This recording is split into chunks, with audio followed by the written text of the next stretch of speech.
الله أدينكو آمنا يو. Al-Shabaab, they cheated you. They cheated your children.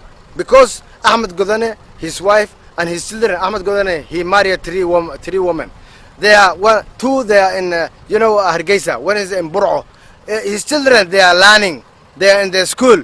I said, why Ahmed Godane, he sent his children, in the school, and your children, they have not school. They are going to make a suicide. He's going to say, you have to make a suicide. And Abu Abdullah, Hiri, and his wife, she's in Yemen, Adan, with her children. I said, why he sent his children to Yemen?